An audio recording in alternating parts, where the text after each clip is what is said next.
Welcome to the NTSC 5 and 5 series, where I, Ashwin Krishnan, host amazing CISOs and cyber leaders and stand out in 90sec. Today, my guest is Kristin Cornish, who is Director of Cybersecurity Risk at the Coca-Cola Company. My questions to her are about OpenAI and ChatGPT and who is in a better position to take advantage of these cybercriminals or CISOs. If she could snap her fingers and fix one thing in technology, what would that be and why? CISOs and ROI, what advice does she have? And two really personal questions. Watch on. So, Krishnan, as you think about OpenAI and ChatGPT, generative AI in general, who do you think has the upper hand in using this kind of technology? Is it the attackers or the defenders?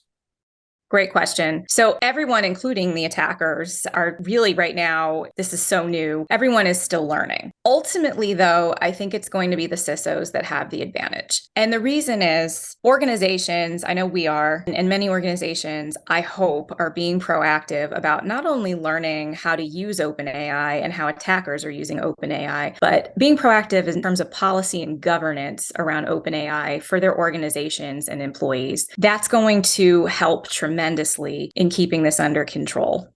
Second question, if you could snap your fingers and fix one thing about technology in our area, cybersecurity, what would that be and why? Oh, so many things. I think the first thing that comes to mind for me, though, is just simplifying the IT landscape within an organization. The more applications, the more, especially SaaS solutions and shadow IT across the business, the more that is pervasive across an organization, the less you know about the entirety of your IT environment, the harder it is to protect. So across the board, I would simplify the IT landscape and get control over shadow IT.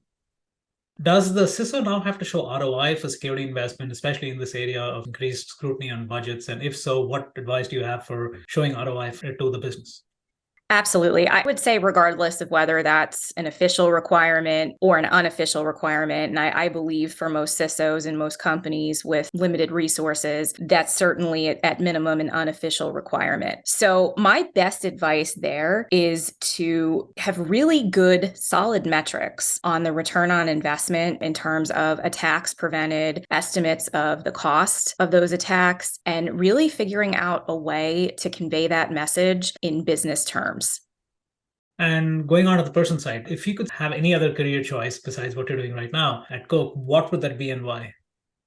That's an interesting one. So other fields that would have been of interest to me, certainly science, forensic science. In a previous life, I was an auditor. So I think the science field and solving crimes using science in a way is kind of like auditing because you look for evidence, you analyze evidence, and you come to conclusions. And that's always just fascinated me. So that probably is what I would pick. But cyber is pretty exciting too and has an element of crime. So maybe it's the perfect melding of my interests.